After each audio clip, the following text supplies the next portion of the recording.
Have you ever found yourself sitting in your favorite chair, staring out the window, wondering how time has flown by so quickly?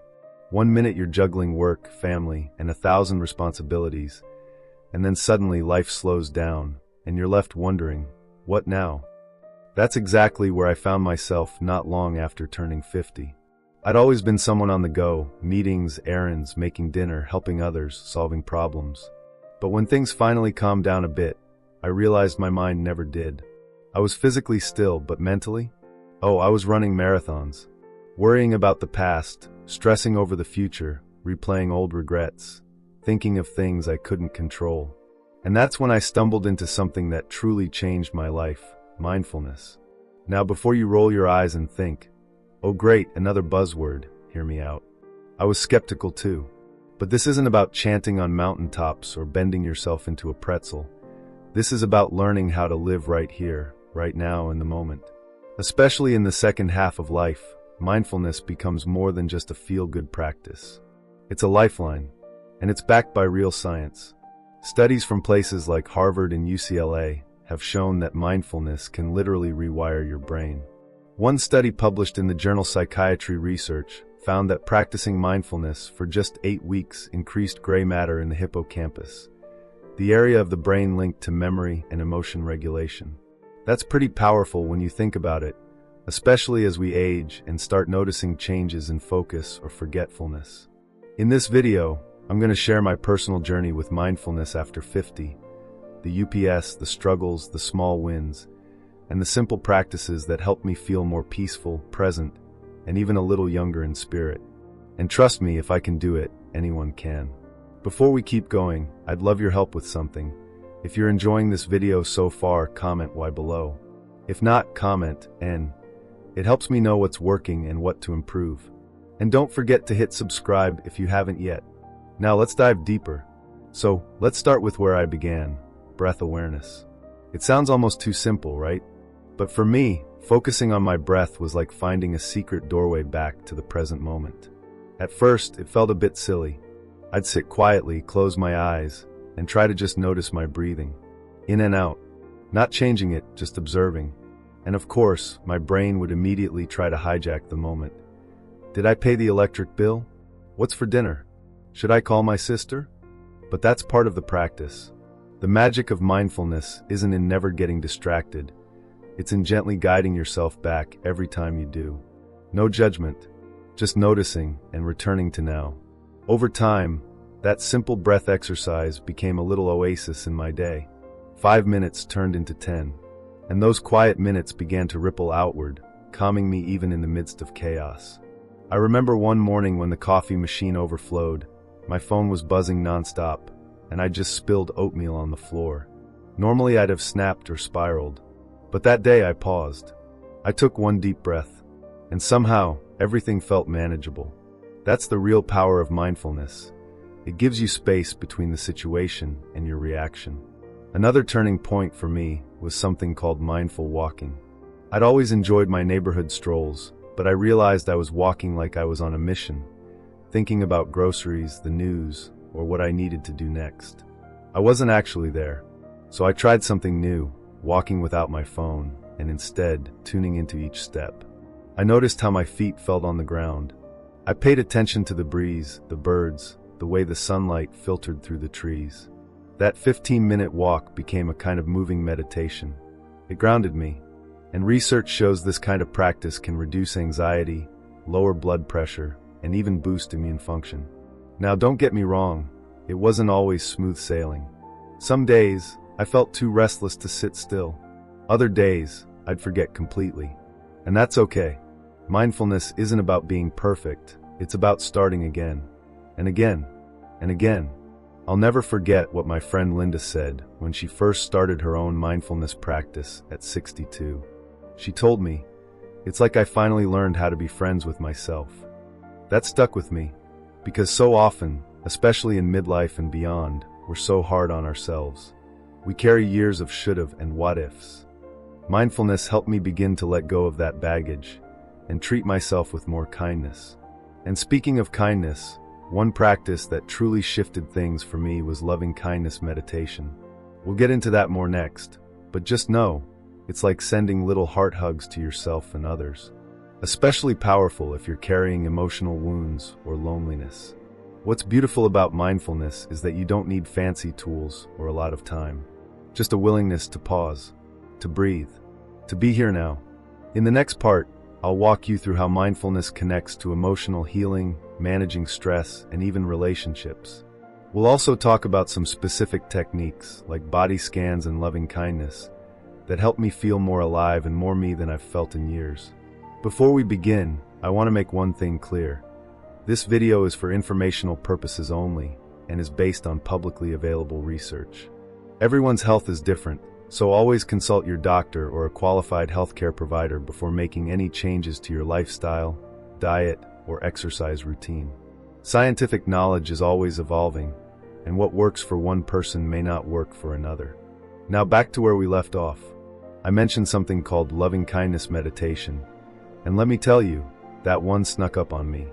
At first, I thought it sounded too soft, maybe even a little cheesy. But after a few tries, it became one of the most powerful parts of my mindfulness routine. Here's how it works.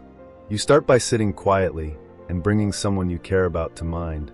Then you silently say phrases like, "May you be happy," "May you be safe," "May you be healthy." And after a few minutes, you gently shift the focus, maybe to someone you're neutral about, or even someone who's caused you pain. And eventually, you turn that compassion toward yourself. The first time I did it, I cried. Not out of sadness, but because it felt like I was finally giving myself permission to just be, without judgment or guilt. After years of being the caregiver, the problem solver, the one who held it all together, this simple act of sending kindness inward was like healing a part of me I didn't even know was wounded. And again, science backs it up. A study from Emory University found that people who practiced loving-kindness meditation showed increased activity in brain regions associated with empathy and emotional regulation. Even more fascinating, regular practice has been linked to decreased inflammation, something many of us are trying to manage as we age. It's funny how small habits like this can ripple outward. I noticed I was less reactive, more patient, even when my husband forgot to put the cap back on the toothpaste for the 1000th time. I found myself really listening to people instead of half listening while mentally planning my grocery list. It's like I was showing up for life in a way I hadn't before. Another mindfulness tool that made a big difference for me is something called the body scan. If you've ever struggled to fall asleep because your brain just won't stop talking, this one's a lifesaver. You simply lie down, get comfortable, and bring your attention slowly through each part of your body, starting from your toes and moving all the way up to your head. You're not trying to fix anything or even relax, just notice. Okay, my feet feel warm. My knees are a little achy. My stomach's tight. Probably from worrying earlier. That kind of gentle noticing helps your mind settle. And when you do it regularly, you start to notice patterns, like how tension shows up in your shoulders after a stressful phone call, or how your breathing changes when you're anxious. I like to think of it as a way of becoming friends with your body again. So many of us over 50 have complicated feelings about our bodies, things that have changed, things that hurt, or things that don't look or feel the way they used to. But mindfulness has taught me that my body is not a problem to be fixed. It's a partner to be cared for. That shift in mindset, moving from criticism to compassion, has been one of the biggest gifts of this practice. I remember one morning after a walk, I looked in the mirror, and instead of picking myself apart like I used to, I smiled. I thought, hey, you're doing okay. You're still showing up. You're still growing. And that felt really, really good. Of course, mindfulness doesn't erase life's challenges. I still have bad days. I still get overwhelmed. But what's different now is how I meet those moments. Instead of spiraling into panic or frustration, I take a breath. I check in. I remind myself, this is a moment. It's not forever. And I have tools now. There's also something incredibly freeing about learning to observe your thoughts without getting caught up in them. That's a huge part of mindfulness. I used to believe every thought I had, especially the negative ones. You're too old to start something new. You should have figured this out by now. You're not doing enough. But mindfulness taught me to treat thoughts like passing clouds. I don't have to chase them. I don't have to believe them. I can just notice them and let them go. And let me tell you, that kind of mental freedom is worth everything. I also want to talk about how mindfulness helped me reconnect with joy. After 50, a lot of people talk about things winding down. But I think this can be the beginning of a beautiful chapter. When you slow down and pay attention, the little things start to shine. The smell of your morning coffee, a laugh with a friend, that moment when the sun hits the garden just right. I once read a quote that said, "Mindfulness is the gateway to joy." And I believe that. Because once you stop racing through life on autopilot, you start to really live it. That's been my experience anyway. And look, this doesn't mean I meditate for an hour every day. Some days, all I do is take 3 conscious breaths in the middle of a stressful moment. And that's enough. That's a win. Mindfulness isn't about perfection. It's about presence. Next, I want to share what happened when I started using mindfulness to navigate some of the tougher emotions, like grief, loneliness, and uncertainty about the future. It's not always easy, but it's honest. And I'll also talk about how mindfulness can support deeper self-compassion, something so many of us struggle with, especially in this stage of life. We'll explore how mindful aging isn't just about managing decline, it's about embracing who we are now and who we're still becoming. I'll share a few more tools and stories that help me stay grounded, hopeful, and even excited for what's ahead. Let's talk about the tough stuff, the emotions we don't always want to face, but that still show up. Grief, loneliness, that sense of what's next that can creep in during this season of life. Because here's the truth, no matter how strong or successful we've been, life after 50 comes with its share of losses and transitions. People move away, relationships shift, we say goodbye to loved ones, and sometimes to pieces of our old identity too. I remember a particularly quiet Sunday afternoon, not long after my youngest moved out. The house was peaceful, but also a little too quiet. I didn't know what to do with myself. I wasn't needed in the same way anymore. And even though I'd looked forward to more me time, when it finally arrived, I felt strangely hollow. That's where mindfulness helped me most, not by fixing anything, but by giving me permission to feel what I was feeling without running from it. Instead of pushing that loneliness away or covering it up with distractions, I just sat with it. I noticed the tightness in my chest, the heaviness in my shoulders. I let the tears come, and surprisingly, they didn't last forever. By allowing the feeling instead of resisting it, I made space for it to pass. There's a practice called RAIN that I learned from meditation teacher Tara Brach. It stands for recognize, allow, investigate, and nurture. It's a mindful way to deal with difficult emotions. First, you recognize what you're feeling. Maybe it's sadness or frustration. Then, you allow it to be there, instead of pushing it away. Next, you investigate it gently. What's this really about? And finally, you nurture yourself with kindness, like you would a friend. Sometimes I literally put my hand on my heart and say, "It's okay. You're doing your best." That simple gesture has helped me through some of the hardest moments. Mindfulness also gave me a whole new perspective on aging. I used to think of aging as something that happens to us. But now, I see it as a process I get to participate in. When I stopped resisting the changes, yes, even the wrinkles and the aches, I started appreciating the richness of this time in life. One study published in the Journal of Aging and Health found that older adults who practiced mindfulness reported higher levels of life satisfaction and emotional well-being compared to those who didn't. That makes sense to me.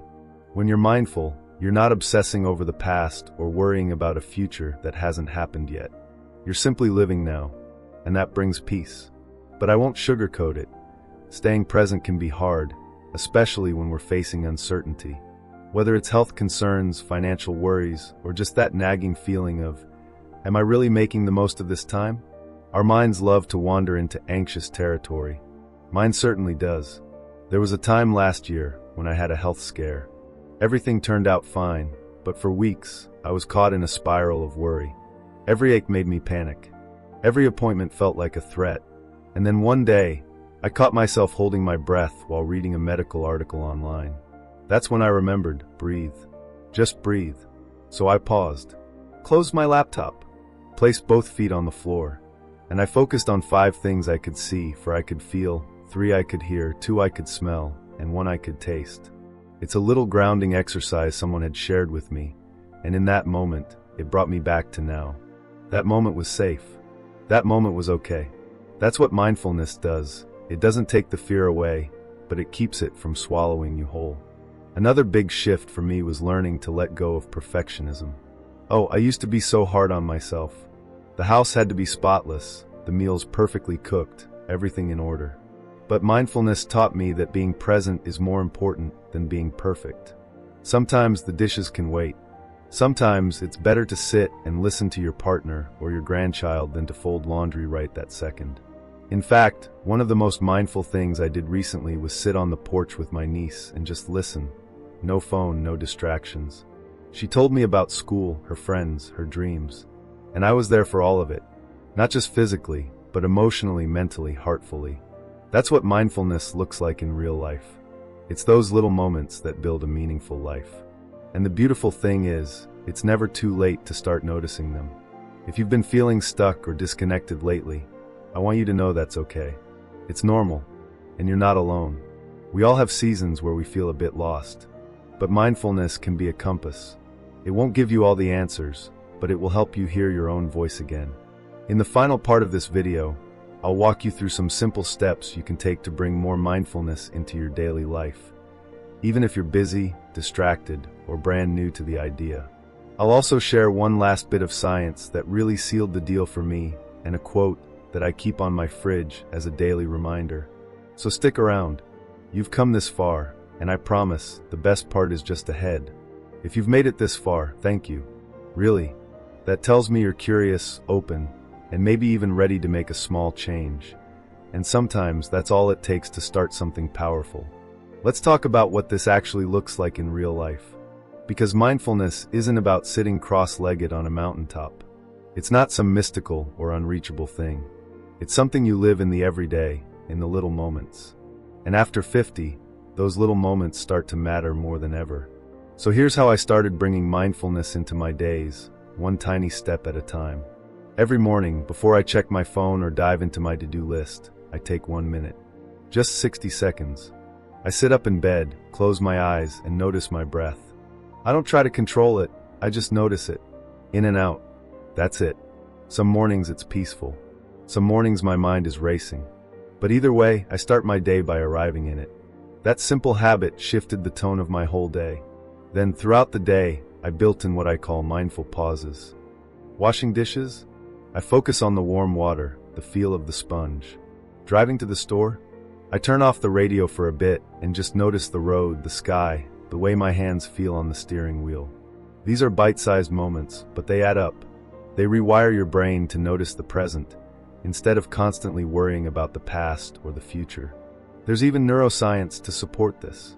A Harvard study found that people who spent more time being present, regardless of what they were doing, were significantly happier than those whose minds were wandering. And get this, they found that our minds wander about 47% of the time. That means we're missing almost half our lives if we're not intentional about showing up. So mindfulness, to me, is like reclaiming lost time. Another tip, pair mindfulness with something you already do. If you have a cup of tea in the afternoon, make it a mini ritual. Feel the warmth of the mug. Inhale the aroma. Take a slow sip. Let that moment belong to you. You can also use gentle reminders, post-it notes that say breathe or be here now. I've got one on my bathroom mirror. It sounds simple, but those little nudges can help retrain the mind. And remember, mindfulness doesn't mean stopping your thoughts. That's a big myth. The mind will think. That's its job. Mindfulness is just about noticing your thoughts without getting tangled in them. I like to imagine my thoughts as leaves floating down a stream. I don't have to chase them. I can just let them pass by. Now, I promised you one last powerful piece of science that really stuck with me. A study published in Psychosomatic Medicine showed that mindfulness meditation can actually slow cellular aging by increasing telomerase activity. Basically, the stuff that helps protect our DNA and keep our cells healthy. Isn't that amazing? It's like our bodies know when we're being kind to our minds. That's what motivates me on the days when I don't feel like meditating or pausing or checking in. I remind myself, this is nourishment. Just like eating well or moving your body, mindfulness is a way to care for yourself, not just mentally but biologically too. Now, if you're wondering where to begin, here's what I suggest. Start small. Pick one mindful habit to try for the next 3 days. Maybe it's a 1-minute breathing break before bed. Maybe it's a mindful walk without your phone. Or maybe it's simply asking yourself, what do I need right now? And actually listening. Write it down. Commit to it. And be gentle with yourself if you miss a day. This isn't about doing it perfectly. It's about showing up again and again with kindness. And if you ever feel silly or unsure, remember this. You are not behind. You are not too old. This practice meets you exactly where you are. In fact, I'd argue that the wisdom and perspective we gain after 50 makes mindfulness even more powerful. We've lived enough to know how fast time flies. We've seen the value of presence. And we know how precious peace of mind really is. Let me leave you with one of my favorite quotes. It's taped to my fridge, and I look at it almost every day. It's from the poet Mary Oliver. She wrote, "Tell me, what is it you plan to do with your one wild and precious life?" Mindfulness, for me, is part of my answer. It's how I honor this wild and precious life. It's how I show up for it fully, even on the hard days, especially on the hard days. So, whether you're just beginning your mindfulness journey or picking it back up after a break, know this: you are not alone. You are worthy of peace, of presence, of joy. And you're capable of creating it, one breath, one moment, one choice at a time. We'd really love to hear from you. If you have any suggestions for future topics or questions you want answered, write to us in the comments below. We're here to help, and your input could inspire our next video. And if you found this video helpful, give it a thumbs up and subscribe so you don't miss out on more practical tips for healthy aging. Here's to living your best life at any age.